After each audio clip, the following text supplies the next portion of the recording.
चाहे 6 महीने हो जाए वो गेट के बाहर बैठे रहे, जनता से अपील करते रहे कि मैं बहन जी से इसलिए मिलने आया हूं कि बहन जी और चंद्रशेखर आजाद जी जो हमारे समाज के उभरते हुए नेता है, जो देश और दुनिया में प्रचलित है, बहुत ज्यादा आज संघर्ष कर रहे हैं, ये दोनों नेता एक होकर के और छोटे छोटे जितने भी हमारे नेता हैं उनको इकट्ठा करें और आकर के कहे कि बहन जी ने मुझे ये कहा है कि चंद्रशेखर आजाद और हम मिल सकते हैं, लेकिन हमारी शर्तें ये है। अगर वो इस टॉपिक पे काम करेंगे तो वो भी कामयाब होंगे और हमारा समाज और बहुजन समाज के नेता भी होंगे। एक पिछड़ी जाति के अन्य लोग भी आजाद समाज पार्टी के साथ खड़े होंगे। 403 सीटों में से 400 सीटें जीत कर दिखाएंगे एक दिन, ऐसा समय ट्रेलर दिखाएंगे तो वो 2027 में होगा और 2029 में हमारी जो पिक्चर रिलीज होगी वो बहुजन महापुरुषों की विचारधारा पर रिलीज होगी। इस देश में फिर से बहुजनों की हवा चलेगी, अशोक सम्राट के सपनों का भारत बनेगा। जी, और चंद्रशेखर आजाद को एक करने का या फिर आजाद समाज पार्टी को मजबूत करने? चंद्रशेखर आजाद का सबसे ज्यादा अगर कोई करीबी है तो मैं ही हूँ। चंद्रशेखर आजाद की दिल की जो ख्वाहिश है वो ये है कि हमारा पहाड़ खत्म ना हो, वो टूटे ना। आज भी अगर वे लोग हमारी बात सुने या हमें मिलने का टाइम दे, प्रयास आप करोगे या फिर किया है, ये प्रयास किया है अभी? ये चंद्रशेखर आजाद जी भी प्रयास में लगे हुए हैं। उन्होंने कई बार बात करने की कोशिश की नेतृत्व से, अभी भी बात करने की कोशिश करते हैं। उन्हें प्रधानमंत्री बनाएंगे और चंद्रशेखर आजाद खुद उत्तर प्रदेश के मुख्यमंत्री बनेंगे। देश और दुनिया में जो भारत का नाम होगा वो शीर्ष पटल पे होगा, आप देखना। उत्तर प्रदेश में उपचुनाव का बिगुल बज चुका है, लगातार तैयारियां तेज हैं, तमाम राजनीतिक दलों के नेता मैदान में हैं। इसी बीच राजन गौतम भीम आर्मी के एक कार्यकर्ता के तौर पर लगातार पूरे देश में भीम आर्मी आज़ाद समाज पार्टी को मजबूती देने का काम करते हैं। फिलहाल राजन गौतम की मौजूदगी कुंदरकी विधानसभा, जो कि मुरादाबाद की कुंदरकी विधानसभा उस सीट पर है, वो लगातार यहाँ पर ग्राउंड लेवल पर हाजी चांद बाबू के समर्थन में मैदान में संघर्षित हैं। फिलहाल राजन गौतम से तमाम महत्वपूर्ण विषय पर बातचीत करेंगे। कुंदरकी विधानसभा सीट के साथ साथ अन्य विधानसभा उपचुनाव सीटों के बारे में बातचीत करेंगे, कैसे क्या रिपोर्ट मिल रही है। फिलहाल राजन गौतम भाई, बहुत स्वागत है आपका। बहुत बहुत धन्यवाद और आपके चैनल को देखने वाले सभी साथियों को मेरा जय भीम नमस्कार जी। लगातार एक बड़े संघर्ष से आप मेहनत कर रहे हैं। चंद्रशेखर आजाद के साथ हुई जेल में कई महीनों तक रहे, सांसद नगीना में उनको बनाने में भी आपकी एक महत्वपूर्ण भूमिका है। तो कैसे देख पा रहे हैं इस बार आप कुंदरकी में हैं, कैसे चुनाव देख पा रहे हैं इस बार? कुंदरकी तो एक अंगड़ाई है जी, और आगे बहुत लड़ाई है जी। ये सीढ़ी का पहला पायदान है। जैसे लोकसभा में हमने नगीना से सीढ़ी के पहले पायदान को चढ़ा और पूरे देश और दुनिया में ये संदेश दिया कि अगर मजलूमों की लड़ाई लड़ने वाले नेता सड़क पे हमेशा संघर्ष करेंगे तो जमीनी जो हकीकत है, जो पब्लिक है, जो लोग है, जो जनता है, जिनकी वो आवाज़ उठाते हैं, वो लोग भी उन्हें संवैधानिक ताकत दे करके आगे और बड़ा करने का मौका देंगे। कुंदरकी विधानसभा सीट पर आप मेहनत कर रहे हैं, हाजी चांद बाबू के साथ लगातार कदम से कदम मिलाकर चल रहे हैं, क्या रिपोर्ट मिल रही है? क्योंकि एक हाई प्रोफाइल सीट आपने बना दी है, इतनी ज़्यादा मेहनत कर दी है। रिपोर्ट तो देखिए, ये जो सीट है ये कोई आम सीट नहीं है। यहाँ 70% मुसलमान समाज का वोट है जी। और जहाँ तक मैंने इस सीट को देखा है, पढ़ा है और लोगों के बीच में गया भी हूँ, यहाँ पर बाहुबली नेताओं का कब्जा रहा है। एक ही पार्टी से बार बार विधायक और सांसद यहाँ बनते आए हैं। कोई और पार्टी या कोई ऐसा विकल्प लोगों के बीच में नहीं आ पाया जो जनता की बातें कर सके, जनता को न्याय दिला सके, कौम की आवाज को मजबूत कर सके। पहली बार यहाँ कुंदरकी विधानसभा की जनता के बीच में आजाद समाज पार्टी के प्रत्याशी के रूप में हाजी चांद बाबू को चंद्रशेखर आजाद जी ने भेजा है।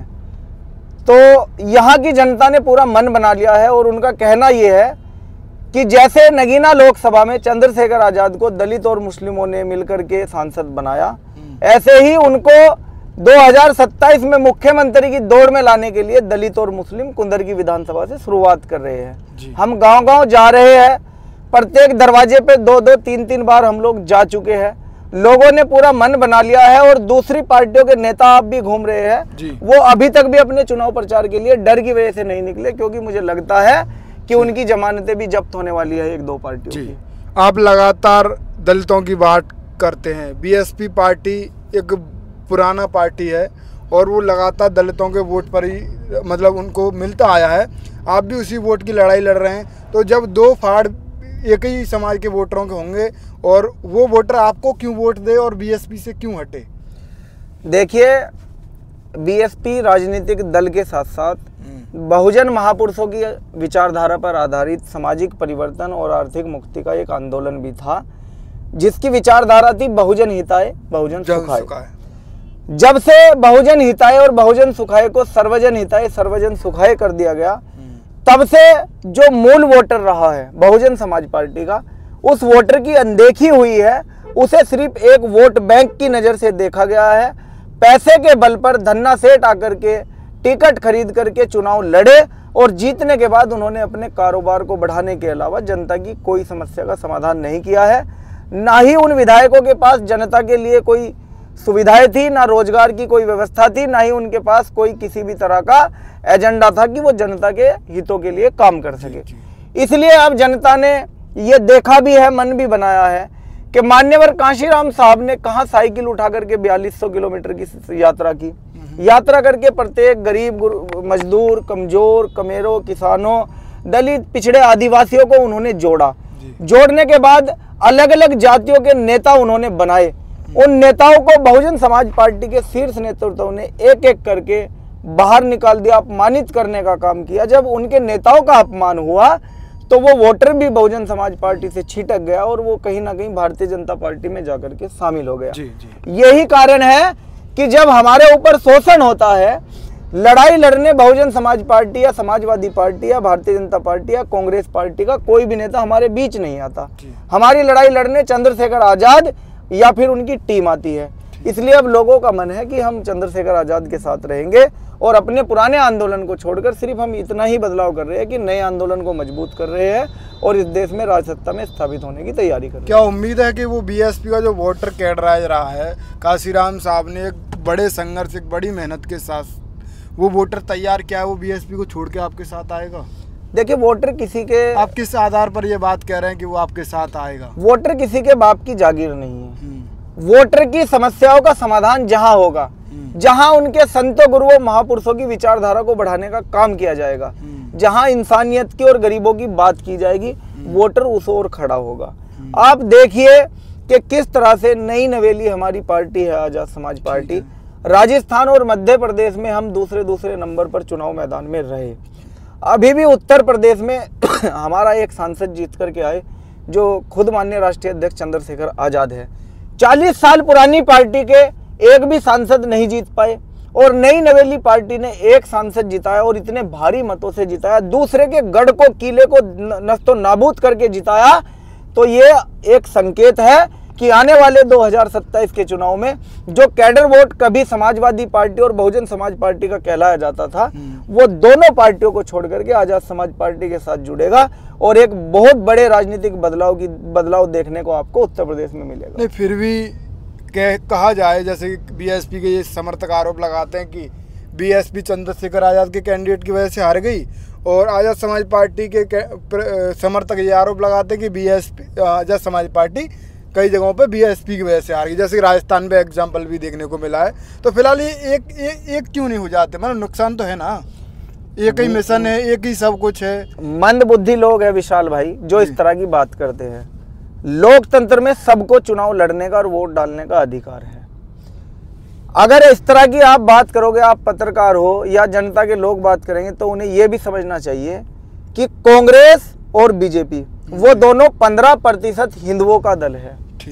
कभी बीजेपी ने कोई सीट हारी तो उन्होंने कभी कांग्रेस के ऊपर कोई आरोप नहीं मढ़ा, या कांग्रेस जब हारती है तो वो बीजेपी को ये नहीं कहती कि हम बीजेपी की वजह से हार गए। वो ये सोचते हैं कि आखिर हम हारे क्यों और जीतने के लिए हमें आगे क्या करना चाहिए। वो रणनीति बनाती है। लेकिन जो पार्टियां सिर्फ दूसरे के ऊपर ठिकरा फोड़ना जानती है, वो रणनीति नहीं बनाएगी। मेरा तो तमाम जनता से, आपके चैनल के माध्यम से मेरा ये कहना है सभी लोगों से कि आप पहले तो ये पहचानें कि आपके बच्चों की सुरक्षा की, रोजगार की बात कौन करता है। आपके हक अधिकारों के लिए जब कोई सड़कों पर लड़ता है तो वो कौन नेता है। जो नेता आपको दिखाई देता है, आप उसके दामन को पकड़ लीजिए, चाहे वो चंद्रशेखर आजाद हो या बहन कुमारी मायावती हो।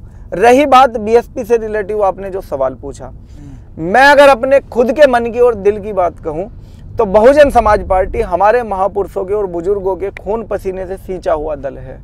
वो एक विशाल पहाड़ था जिसको नोच नोच के मनुवादियों ने बहुत छोटा और कमजोर कर दिया। उस पहाड़ को गिराने में सबसे बड़ा अगर किसी का हाथ है तो हमारे समाज के शीर्ष नेतृत्व का ही हाथ है। अब आप समझ भी गए होंगे वो किसका हाथ है। जब व्यक्ति परिवारवाद में आ जाएगा तो फिर उसे कोई नहीं बचा सकता, वो धराशायी हो जाएगा। नई नवेली पार्टी बनाने से पहले आपने ऐसा प्रयास क्यों नहीं किया कि वो पहाड़ यूं ही बड़ा बना रहे, या फिर आप पार्टी बना रहे हैं तो आप साथ में चल के काम करें? मिशन तो एक ही है। हम लगातार 5 साल तक ये कोशिश करते रहे कि किसी तरह से हमारे नेताओं से हमारी बात हो। हमारे जो राष्ट्रीय अध्यक्ष है, हमारे संस्थापक है चंद्रशेखर आजाद, उन्होंने लगातार लेटर भी लिखे, चिट्ठियां लिखी, फोन किए, कार्यकर्ताओं और पदाधिकारियों से भी बात की कि हमारी किसी तरह बहन जी से बात हो जाए और हम उनके पीछे खड़ा होकर उनके साथ काम करना चाहते हैं। ये आंदोलन बढ़ाना चाहते हैं, मजबूत करना चाहते हैं, क्योंकि बड़ी मुश्किल और मशक्कत के बाद देश भर में इस वोट को, जो अल्पजन बना हुआ था, टुकड़ों में बटा हुआ था, इस वोट को इकट्ठा किया गया था। आज उस वोट को इकट्ठा करने के लिए हमें कितनी परेशानी हो रही है ये हमसे बेहतर कोई नहीं जान सकता। हमें अपमानित होना पड़ रहा है, हमें लाठियां और गालियां खानी पड़ रही है, हम पुलिस का शोषण भी झेलते हैं, अपने लोगों का शोषण भी झेलते हैं। हम इतने परेशान हो गए थे कि कहीं ना कहीं अपने समाज को मजबूत स्थिति में ले जाने के लिए हमें ये कदम उठाना पड़ा। अगर हम राजनीतिक दल नहीं बनाते तो हमारा पूरा समाज समाजवादी पार्टी के साथ, उस पार्टी के साथ चला जाता जो सदियों से हमारा शोषण करती आई है। क्योंकि समाजवादी की विचारधारा भी मनुवादी विचारधारा है, वो भी कभी पिछड़े और दलितों के हितों की बात नहीं करती। मजबूरी में हमें पार्टी बनानी पड़ी और आज ये मजबूती की ओर बढ़ रही है। क्योंकि मान्यवर कांशीराम साहब कहते थे कि मैं तो बहुजन समाज बनाने चला था, बहुजन समाज पार्टी का गठन हो गया। तो हम भी गुलाम समाज को आजाद समाज बनाने चले थे और चलते चलते आजाद समाज पार्टी का गठन हो गया। ये एक इत्तेफाक था जो इस देश में एक नया सितारा बनकर चमकेगा। मजबूरी रही आजाद समाज पार्टी बनाना, या हर जगह से विफलता प्राप्त हुई? जैसे कि आपने प्रयास किया बहन जी से बातचीत करने का, वहाँ से कोई रिस्पॉन्स नहीं मिला, या फिर कोई और वजह रही पार्टी बनाने की? वजह सिर्फ ये रही कि हमारे लोग जब मरते रहे, कटते रहे, पीटते रहे, अपमानित होते रहे, गोलियां खाते रहे, जेल जाते रहे, झूठे मुकदमे झेलते रहे, हक अधिकार छीनते रहे, क्योंकि बच्चों की, परिवारों की कुर्बानियां त्याग दे करके हमारे महापुरुषों ने ये आज अधिकार हमें दिलाए। जब कोई भी राजनेता या राजनीतिक दल हमारे समाज की आवाज उठाने को तैयार नहीं था तो क्या हम खुद सड़कों पर लाठियां ही खाते रहते? इसलिए बुद्धिजीवी लोगों ने मिलकर के और भीम आर्मी की जो ऊर्जा थी, जो नौजवान वर्ग था, उस नौजवान वर्ग की ऊर्जा को इस्तेमाल करने के लिए बुद्धिजीवी लोगों ने चंद्रशेखर आजाद के साथ बैठ करके एक बड़ी कॉन्फ्रेंस की और फिर 15 मार्च 2020 को आजाद समाज पार्टी का गठन किया गया। लगातार पार्टी बनने के बाद भी हम उससे भी दुगनी रफ्तार में समाज की लड़ाई लड़ते हैं जैसे भीम आर्मी लड़ती थी। नहीं, आपने कहा कि अगर हम पार्टी नहीं बनाते तो समाजवादी पार्टी की तरफ ये वोट शिफ्ट हो जाता, पर हरियाणा विधानसभा आम चुनाव में इसी बार 2024 में ये देखने को मिला है कि 50% बीजेपी की तरफ चला गया, 50% में कांग्रेस और इनेलो वगैरह ये सब सिमट गए, तो आपकी तरफ तो वोट आया ही नहीं। देखिए, हरियाणा की अगर बात करें, वहाँ की राजनीति पूरे देश से अलग है।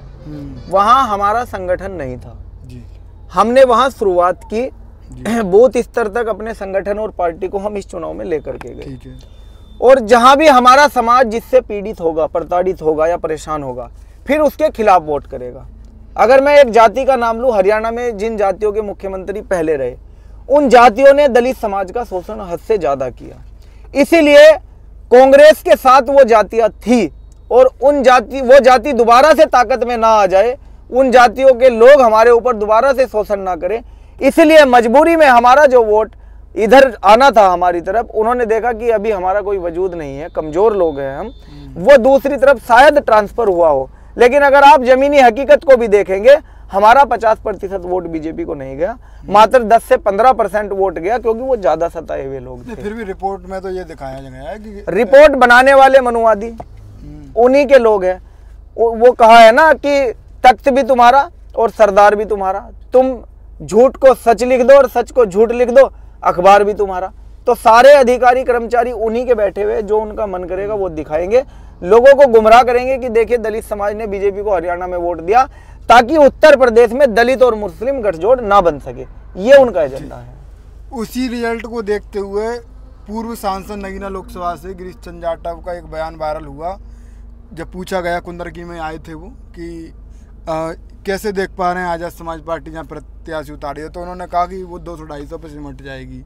तो उस बयान को कैसे देख रहे हैं आप? देखना, कुंदरकी विधानसभा में माननीय जो सांसद रहे हैं पूर्व में, जब नगीना चुनाव लड़ने की बात आई, वो वहां से सीटिंग MP थे और उन्हें अपनी सीट छोड़कर भागना पड़ा बुलंदशहर। अगर वो इतने ही सामाजिक थे, अगर वो इतने ही समाज उनके साथ था, तो वो अपनी सीट छोड़ करके बुलंदशहर क्यों भागे? दूसरी बात, जब मुरादाबाद जिले की कुंदरकी विधानसभा में चुनाव है, तो ये संभल जिले से प्रत्याशी लेकर के आए, क्योंकि पूरे मुरादाबाद में बहुजन समाज पार्टी का पर्चा खरीदने वाला कोई भी एक भी कैंडिडेट इनके पास नहीं है। इनको पता है कि इस बार आजाद समाज पार्टी के साथ पूरा समाज वोट करने के लिए जा रहा है, इनकी जमानत जब्त होने वाली है। जो वोट उन्होंने हमारे हिस्से के बताए हैं, उससे भी कम वोट इनके प्रत्याशी को मिलेंगे। आप देख लेना, वो जो प्रत्याशी लाए हैं, 3 बार विधायक का चुनाव हारे, 2 बार सांसद का चुनाव हारे, 1 बार नगर पंचायत के चेयरमैन का चुनाव हारे, वो कभी जीते ही नहीं है। पैसे के बल पर टिकट लेकर आते हैं वो। आपको ऐसा क्यों लग रहा है कि जो हरियाणा में हुआ, मतलब वोट इधर से उधर चला गया, आपको नहीं मिला, वो उत्तर प्रदेश में नहीं होगा? वो इसलिए लग रहा है क्योंकि हमने उत्तर प्रदेश में लोगों के जो दिलों में दर्द है, जो तकलीफ है, उसको बहुत करीब से देखा है। हमारी बहनों के साथ अपमानजनक चीज़ें हुई, हमारे ही भाइयों को गोलियों से मारा गया, हमारे ही संतों के मंदिर ढहा दिए गए, हमारे ही गुरुओं की प्रतिमाएं तोड़ी गई, महापुरुषों को अपमानित किया गया। और जब हम हक और न्याय की आवाज़ उठाने के लिए सड़कों पर आए, तो लाठी मारकर हमारे ही लोगों पर झूठे मुकदमे किए गए, हमें ही जेल में बंद कर दिया गया। यहाँ न्याय के नाम पर सिर्फ लाठी मिलती है, मुकदमे मिलते हैं। यहाँ रोजगार के नाम पर सिर्फ रैलियां मिलती है और गालियां मिलती है। इसलिए यहाँ की जनता ज्यादा परेशान है, पीड़ित है। वो तमाम पार्टियों का उन्होंने शासन देखा, कांग्रेस का देखा, समाजवादी का देखा, बहुजन समाज पार्टी का देखा। आखिर में जिसकी कमी थी, जो जोरों शोरों से नारा लाए थे कि सबका साथ सबका विकास, उनका शासन भी दूसरी योजनाएं ये लोग देख रहे हैं। और कितनी अति हो गई है, कैसे लोगों को दिन दहाड़े लूटा और मारा जा रहा है, धन्ना सेठों को बढ़ाया जा रहा है, गरीब और ज्यादा गरीब होता जा रहा है। ये लोग जब परेशान हो गए तो ये दूसरी ओर नहीं जाएंगे। हमारा वोट किसी और के पास ट्रांसफर नहीं होगा जी। हम मजबूरी में वोट देने वाले नहीं है जी। हमारा समाज बीजेपी से डरकर किसी दूसरी दुश्मन को वोट देने वाला नहीं है। हम ऐसे नहीं है कि मुसलमानों कांग्रेस को या समाजवादी को वोट कर दो नहीं तो बीजेपी आ जाएगी। हम दलित समाज के खुददार लोग हैं। बीजेपी एक नहीं 1000 बार आ जाए, हम सीना तानकर उनका मुकाबला करेंगे, लेकिन महापुरुषों की विचारधारा से नहीं भटकेंगे। हम अपने महापुरुषों की विचारधारा पर बनाए गए दल आजाद समाज पार्टी काशीराम को वोट देंगे। ये हमने लोगों के अंदर देखा है। लगातार ये मतलब बीएसपी और एएसपी में ऐसा हो गया कि एक दूसरे के काफ़ी ज़्यादा बड़े दुश्मन हैं। ऐसा देखने को मिल रहा है, जो कट्टर समर्थक हैं आप ही दोनों पार्टियों के, पर आप ही के करीबी हैं अभिषेक जाटव, वो लगातार वो उफान भर रहे हैं कि हम एक करके मानेंगे वरना बहिष्कार कर देंगे दोनों का। देखिए तो अभिषेक, इस बयान को कैसे देख रहे हैं? अभिषेक जाटव जो है वो मेरे छोटे भाई है। मेरे सामने वो संगठन से जुड़े भीम आर्मी से, और है ना? वो कोंडली के विधानसभा अध्यक्ष हुआ करते थे। अब तो भीम आर्मी से वो दूर, वो ही मैं बता रहा हूँ उनके बारे में। वो हमारे साथ काम किया, उन्होंने बहुत कुछ हमने उन्हें सिखाया, हमने उनसे भी सीखा। सीखने के बाद उन्हें लगा कि हमें बहुजन समाज को एक करना चाहिए, और बहुजन समाज को एक करने के लिए नेताओं को एक करना चाहिए। उनका टॉपिक बिल्कुल सही है, लेकिन वो दूसरे लोगों के बहकावे में आकर के शायद मुझे लगा भटक गए हैं। अगर बहुजन नेताओं को एक करना है तो सड़कों पे या गलियों में नेता एक नहीं होंगे। उन्हें पहले एक मार्च निकालना चाहिए। वो जाए बहन कुमारी मायावती के घर पर जाकर के बैठे, और चाहे 6 महीने हो जाए वो गेट के बाहर बैठे रहे, जनता से अपील करते रहे कि मैं बहन जी से इसलिए मिलने आया हूं कि बहन जी और चंद्रशेखर आजाद जी जो हमारे समाज के उभरते हुए नेता है, जो देश और दुनिया में प्रचलित है, बहुत ज्यादा आज संघर्ष कर रहे हैं, ये दोनों नेता एक होकर के और छोटे छोटे जितने भी हमारे नेता हैं उनको इकट्ठा करे, जब तक मेरी बहन जी से मुलाकात नहीं हो जाती मैं बहन जी के घर के बाहर बैठा रहूंगा। ये अभिषेक जाटव भाई को करना चाहिए। उन्हें सड़कों पर घूमने की बजाय बहन जी के घर जाना चाहिए और बहन जी से मुलाकात करके उन्हें वहां से पैदल मार्च निकालना चाहिए, फिर चंद्रशेखर आजाद जी के घर तक, और आकर के कहे कि बहन जी ने मुझे ये कहा है कि चंद्रशेखर आजाद और हम मिल सकते हैं, लेकिन हमारी शर्तें ये है। अगर वो इस टॉपिक पे काम करेंगे तो वो भी कामयाब होंगे और हमारा समाज और बहुजन समाज के नेता भी एक हो जाएंगे। मैंने ये शुरुआत करनी चाहिए थी, लेकिन उससे भी पहले जो हमारे लिए जरूरी काम है, जो हमारे समाज का वोट इधर उधर जा रहा था, उस वोट को इकट्ठा करना भी बहुत जरूरी है। इसलिए हम आजाद समाज पार्टी के माध्यम से जो वोट कांग्रेस, बीजेपी और समाजवादी की तरफ चला गया है, उस वोट को लाने के लिए हम लोग दिन और रात संघर्ष कर रहे हैं। जो वोट आज बहुजन समाज पार्टी के पास है वो वोट हमारा ही है। जिस दिन हम समाजवादी, कांग्रेस और भाजपा से अपना वोट वापस ले आएंगे, बचा हुआ बहुजन समाज पार्टी के पास जो वोट है वो हमारे पास आ जाएगा। और इस वोट को देख करके जब दलित समाज के लोग झंडा और डंडा आजाद समाज पार्टी और भीम आर्मी का उठा लेंगे, इस झंडे और डंडे को देख करके प्रदेश के मुस्लिम समाज के लोग और पिछड़ी जाति के अन्य लोग भी आजाद समाज पार्टी के साथ खड़े होंगे। 403 सीटों में से 400 सीटें जीत कर दिखाएंगे एक दिन, ऐसा समय भी आएगा। आपको ऐसा नहीं लगता कि उनका वो मतलब आपसी स्वार्थ है? जैसे कि कभी वो मध्य प्रदेश से शुरू करते हैं तो दिल्ली तक आते हैं, कभी महाराष्ट्र में घूमते हैं तो कभी फिर से भोपाल आ जाते हैं, एक आध दिन में शायद वो भोपाल जाने वाले, तो मतलब इधर से उधर क्यों भटक रहे हैं? मतलब क्या ऐसा क्या है? देखिए, वो बहुत ईमानदार इंसान है। अभिषेक जाटव के अंदर भी जज्बा है, कौम को कुछ नया देने के उनके दिल में भी चाहत है। वो तो उनका ये है कि एक करने का एक ही करना चाहते हैं। मैं वही बता रहा आपको, वो भटके हुए नहीं है। कुछ टीम जो अन्य पार्टियों से आकर के उनके साथ काम कर रही है, मुझे ऐसा लगता है कि वो लोग उनको गाइड सही तरह से नहीं कर पा रहे हैं। अभिषेक भाई के अंदर जो जज्बा है, जो आगे मैं उसकी कदर करता हूँ, वो आज के समय में इतना अच्छा काम कर रहे हैं। अगर वो उस अपनी ऊर्जा को किसी एक नेता के साथ खड़े होकर इस्तेमाल करें तो शायद जो वो करना चाहते हैं वो जल्दी हो जाए। नहीं, अब मान लो वो अपने प्लान पे या अपनी बात पर नहीं टिक पा रहे, जैसे कि आप कह रहे हैं कि दूसरों के बहकावों में आ रहे हैं, तो जब व्यक्ति दूसरों के बहकावे में आ रहा है तो कैसे आगे सफल हो पाएगा? उन्होंने जो स्टेटमेंट दिया था कि एक करके ही मानेंगे वरना बहिष्कार कर देंगे, तो इधर से उधर भटकने का क्या फायदा है? विशाल भाई, मैं आपसे अभी बताया मैंने आपको, एक करने की बात तो वही है। अगर उन्हें एक करना वो बता दिया आपने, तो वही है, उसके अलावा कोई नेता एक नहीं होगा। और वैसे भी बहुजन समाज में सिर्फ दलित ही नहीं आते। अगर अभिषेक भाई ये कह रहे हैं कि चंद्रशेखर आजाद और मायावती एक नहीं होते हैं तो मैं बहिष्कार कर दूंगा, तो वो गलत है। क्योंकि पिछड़ी जाति के और भी नेता है, अनुसूचित जाति के और भी नेता है, जैसे प्रकाश अंबेडकर है, वो बाबा साहब के सगे खून है, उनके पोते हैं। यहाँ पर वामन मेश्राम जी भी है, यहाँ पर रामदास अठावले जी भी है। उन तमाम नेताओं के घर जाकर के या पोस्ट के माध्यम से या चिट्ठी लिख करके अभिषेक भाई को पहले प्रयास करना चाहिए कि मैं इन नेताओं के घर जाकर डेरा डालूं। जो भी उन नेताओं से उन्हें आश्वासन मिले, उस आश्वासन को लेकर के वो समाज में निकले, पूरा समाज उनके साथ आ जाता, नेता एक हो जाते हैं। फिर भी मेरा सवाल तो वही रह गया, एक तरफ आप भी ये कह रहे हो कि वो भटक गए, एक तरफ आप ये कह रहे हो कि दूसरे की बातों में बहकावे में आ गए।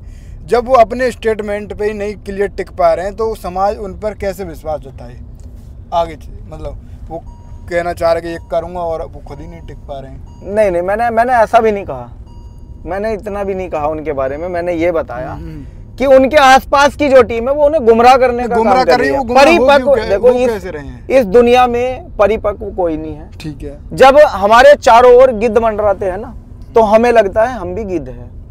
वो ही काम शायद उनके साथ हुआ। वो उनके अंदर ऊर्जा है, मैं उसकी कदर करता हूँ। लेकिन अब उन्हें, जो मैंने बताया, मैंने उनसे पहले भी बात की, उन्हें बहन जी के घर बैठना चाहिए, बहन जी से आश्वासन लेना चाहिए और फिर चंद्रशेखर आजाद के लिए उन्हें मार्च करना चाहिए। जिस दिन ये काम हो गया, मेरी दिल की इच्छा है कि हमारा पुराना जो आंदोलन है वो पहाड़ की तरह था, वो आंदोलन कमजोर पड़ता जा रहा है, वो खत्म ना हो। क्योंकि जिन लोगों ने पैसा कमा लिया उन्हें डर है कि बीजेपी उन्हें जेल में ना बंद कर दे, ईडी या इनकम टैक्स लगाकर उनकी संपत्तियां ना जब्त कर दे। वो लोग शुरुआत नहीं करेंगे। हम लोग चाहते हैं बदलाव, तो शुरुआत हमें करनी चाहिए। चंद्रशेखर आजाद ने शुरुआत की, लेकिन उन लोगों ने रिस्पॉन्स नहीं दिया, इसलिए हमने अपना रास्ता अलग बनाने की तैयारी की और हम सफल होंगे। आप देखना विशाल भाई, 2027 में मैं आपके चैनल के माध्यम से बता दूं कि जितनी पीड़ा हमने झेली है ना अपने पिछले 8 साल के संघर्ष में, शायद ही किसी ने झेली होगी। बहुजन समाज पार्टी को बनाने के लिए लोग अपनी नौकरियां छोड़ के आए, घर परिवार छोड़ के आए, सुख सुविधाएं छोड़ करके आए। जब तक मान्यवर कांशीराम साहब रहे तब तक उन सभी लोगों की कदर थी। जिस दिन मान्यवर कांशीराम साहब बेड रेस्ट पे आए 2002 के बाद, एक एक करके उन तमाम लोगों को जो मिशनरी थे, जो त्याग करके आए थे, उन लोगों को साइड कर दिया गया। और तभी से हमारे जो विशालकाय पहाड़ की तरह आंदोलन था, उस आंदोलन का विनाश होना शुरू हो गया था। आज हम शुरुआती दौर में हैं अपने, हम लगातार 2 साल मेहनत करेंगे। मैं आपसे वादा करता हूँ, अभी मेरी शादी भी हुई है, 2 साल तक मैं इतना काम करूँगा कि मैं ना अपनी बीवी के बारे में सोचूंगा ना परिवार के, क्योंकि मेरा एक ही सपना है, जितना त्याग हमारे महापुरुषों ने किया, जितनी कुर्बानियाँ उन्होंने दी, उतनी ही कुर्बानियाँ हमारे समाज का और कोई व्यक्ति ना दे, उन्हें सुख सुविधाएं मिले जो मिलनी चाहिए। जो सपना डॉक्टर अंबेडकर का था, अशोक सम्राट के सपनों का भारत बनाने का जो सपना था, जो बेगमपुरा राज स्थापित करने का सपना था सदगुरु रविदास महाराज का, बहुजन समाज को जोड़कर इस देश का हुक्मरान बनाने का जो सपना था, उस सपने को पूरा करने के लिए हम अपने खून का एक एक कतरा लगा देंगे। अभी हाल ही में आपकी शादी हुई, अभी आपने बोला अब 2 दिन बाद ही फील्ड में आ गए, तो ऐसी क्या लगा आपको? सपना, मेरा एक सपना है कि जो सुविधाएं पैदा होने से पहले सवर्ण समाज के बच्चों को मिलती है, गाड़ियाँ, बंगले, खान पीन, विदेशों में घूमना, हवाई जहाज में घूमना, वो सारी सुविधाएं मेरे समाज को भी मिले। क्योंकि सदियों से हमने गुलामी झेली है, सदियों से हमने शोषण अत्याचार झेला है, हमने अपनी आंखों के सामने अपनी बहन बेटियों के बलात्कार देखे हैं, हमने अपनी आंखों के सामने अपने संतों गुरुओं महापुरुषों के बच्चों को मरते देखा है।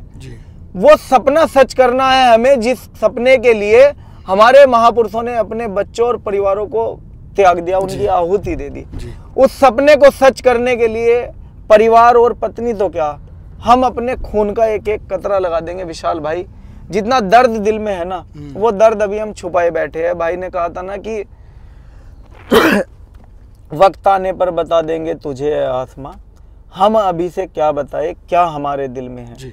सरफरोशी की तमन्ना अब हमारे दिल में है, देखना है जोर कितना बाजुए कातिल में है। ये बाजुए कातिल कौन है? ये बाजुए कातिल इस देश की मनुवादी व्यवस्था के द्वारा बनाई गई सत्ताधारी पार्टियां हैं। उन पार्टियों को हम अभी क्या दिखाए? अभी तो उन्होंने सिर्फ एक टीजर देखा है, 2 अप्रैल में टीजर देखा था उन्होंने।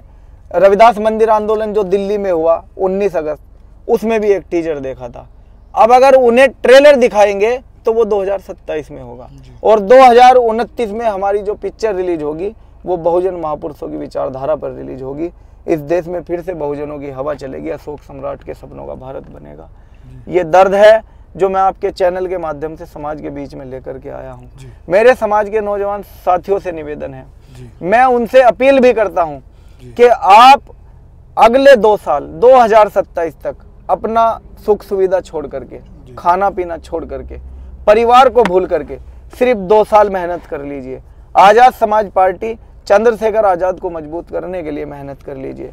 आपके ऊपर 6000 साल जो शोषण हुआ है, अगर उस शोषण को 5 साल में खत्म ना कर दिया, अगर सबको बराबर ना कर दिया, तो आप मेरे मुंह पर कालिक पोत देना मेरे दोस्तों। 2027 में आप कैसे सफल हो सकते हैं और आपको क्यों उम्मीद है? ये थोड़ा लास्ट मेरा आखिरी सवाल है, थोड़ा बताइए। हमें उम्मीद इसलिए है, वैसे तो ज़्यादातर हमारी बातें हो ही चुकी हैं, सभी प्लान बता दिए हैं। 2027 में सफल होने की उम्मीदें हमें इसलिए लग रही है क्योंकि 2024 के चुनाव में उत्तर प्रदेश में समाजवादी पार्टी को मुस्लिमों ने और दलित समाज के लोगों ने मिलजुल कर वोट किया, जिसकी वजह से उनकी 37 सीटें यहाँ एमपी की निकल गई। वो 37 सीटें निकालने के बाद उत्तर प्रदेश की विधानसभा में सबसे बड़ा विपक्ष होने के बाद, जब यहाँ मुसलमान समाज के पीर पैगंबरों के या हुजूर साहब की शान में गुस्ताखी हुई, जब मुसलमान नेताओं को बेवजह उनका एनकाउंटर कर दिया गया, झूठे मुकदमों में जेल में बंद कर दिया गया, तो वो तमाम सांसद और विधायक चुप है। आज पब्लिक देख रही है, मुस्लिम भी देख रहे हैं, दलित भी देख रहे हैं कि जिन लोगों को उन्होंने इस उम्मीद से वोट दिया था कि वो संविधान बचाएंगे, वो आरक्षण बचाएंगे, वो हमारे नेताओं की हिफाजत करेंगे, हमारे कौम की आवाज़ उठाएंगे। वो तमाम नेता चुप है। संविधान को खत्म किया जा रहा है बार बार, संविधान हाथ में लेने वाली पार्टियां चुप है। आरक्षण पर हमले हो रहे हैं, क्रीमी लेयर और वर्गीकरण लागू कर दिया गया है, संविधान को बचाने का नारा लगाने वाली पार्टियां चुप है। यहाँ मोहम्मद साहब की शान में गुस्ताखी की गई गाजियाबाद में, वो तमाम नेता, सांसद, विधायक, उनके तो मोहम्मद साहब को मानने वाले इतने सारे सांसद है इस देश में, वो सारे सांसद चुप है। और यहाँ चंद्रशेखर आजाद जो सिर्फ खुद अपने बल पर अकेले एमपी है, वो पूरे देश में मोहम्मद साहब की शान में हुई गुस्ताखी के लिए भी आवाज उठा रहे हैं। वो आरक्षण में वर्गीकरण और क्रीमी लेयर के लिए भी आवाज उठा रहे हैं। वो महापुरुषों के द्वारा दिए गए अधिकारों को जब सरकार छीनने का काम करती है, उनके लिए भी संसद में लड़ रहे हैं। तमाम लोगों ने मन बना लिया विशाल भाई। लोग शांत इसलिए है कि बीजेपी को अगर ये आभास हो गया कि मुस्लिम और दलित एक हो गया, तो 2027 से पहले यहाँ इतने दंगे होंगे मुसलमानों के और दलित समाज के कि फिर इन्हें संभालना मुश्किल हो जाएगा। इसलिए मुसलमान शांति से अपने घरों में है। उसने मन बना रखा है कि अगर उनकी आवाज़ कोई उठा सकता है, उनका मशीहा और रहबर कोई बन सकता है, तो वो चंद्रशेखर आज़ाद है। उन्होंने अखिलेश यादव को 2022 और 24 में मौका दे करके देख लिया। एक सवाल है मेरा, मतलब आप भी कोई प्रयास करोगे बहन जी और चंद्रशेखर आज़ाद को एक करने का, या फिर आज़ाद समाज पार्टी को मजबूत करने? चंद्रशेखर आज़ाद का सबसे ज्यादा अगर कोई करीबी है तो मैं ही हूँ। देश में चंद्रशेखर आजाद नगीना लोकसभा से सांसद बने और आप गवाह हैं, आप बता भी दोगे। मुझे लोग छोटा सांसद कहते हैं, इंस्टाग्राम पे लोग रील बनाकर मेरी पोस्ट करते हैं, लिखते भी है राजन गौतम छोटे सांसद साहब। तो चंद्रशेखर आजाद की दिल की जो ख्वाहिश है वो ये है कि हमारा पहाड़ खत्म ना हो, वो टूटे ना। आज भी अगर वे लोग हमारी बात सुने या हमें मिलने का टाइम दे, प्रयास आप करोगे या फिर किया है, ये प्रयास किया है अभी। ये चंद्रशेखर आजाद जी भी प्रयास में लगे हुए हैं। उन्होंने कई बार बात करने की कोशिश की नेतृत्व से, अभी भी बात करने की कोशिश करते हैं। आपने देखा होगा वो अपने हर इंटरव्यू में माननीय बहन जी हमारी नेता है। अगर चंद्रशेखर आजाद अलग चलना चाहते तो वो कभी ये ना कहते कि माननीय बहन जी हमारी नेता है, फिर वो उन्हें मायावती जी कह करके संबोधित करते। आज भी चंद्रशेखर आजाद जी के दिल में और मन में उनके लिए आदर सम्मान है और वो चाहते हैं कि एक मौका बहन जी हमारे साथ मिलकर के दे हमें, और हम बहन जी के पीछे खड़े होकर के उन्हें प्रधानमंत्री बनाएंगे और चंद्रशेखर आजाद खुद उत्तर प्रदेश के मुख्यमंत्री बनेंगे। देश और दुनिया में जो भारत का नाम होगा वो शीर्ष पटल पे होगा, आप देखना। साथ राजन गौतम थे, इन्होंने साफ बताया कि चंद्रशेखर आजाद का कोई अगर सबसे ज़्यादा करीबी है तो राजन गौतम है। राजन गौतम ने उत्तर प्रदेश में होने वाले विधानसभा आम चुनाव के साथ साथ तमाम बातें ऐसी करी जो कि पूरे देश दुनिया की राजनीति पर भी प्रभाव डालती हैं। फिलहाल राजन गौतम एक अच्छे मिशन की ओर जाएंगे। 2027 को लेकर बड़ा ऐलान किया है। जो कुछ भी बातें की हैं वो आपके बीच हैं। फिलहाल राजन गौतम भाई आपको बहुत बहुत बधाई, बहुत बहुत धन्यवाद, क्योंकि आप 3 दिन बाद ही फील्ड में हैं और भले ही ये एक बड़ी कुर्बानी कह सकते हैं क्योंकि कोई भी ऐसा नहीं है कि शादी के 2 दिन बाद ही फील्ड में आ जाए। आपको बधाई, जो आप करना चाह रहे हैं वो भी आप करें। फिलहाल हमारे साथ जुड़ने के लिए धन्यवाद। जय भीम। साथियों, जैसा कि आपको पता है बी मिशन टीवी हमेशा ग्राउंड जीरो की रिपोर्ट आपके बीच रखता है। अगर आपको हमारा काम पसंद आता है तो बी मिशन टीवी को आर्थिक मदद करें, जिससे कि हम यूं ही निरंतर ग्राउंड लेवल पर काम करते रहें। स्क्रीन पर दिख रहे QR कोड को स्कैन करें और अपने दान की राशि बी मिशन टीवी के खाते में भेजें। QR कोड के अलावा आप हमारी UPI ID BMissionTV@YBL पर भी मदद भेज सकते हैं।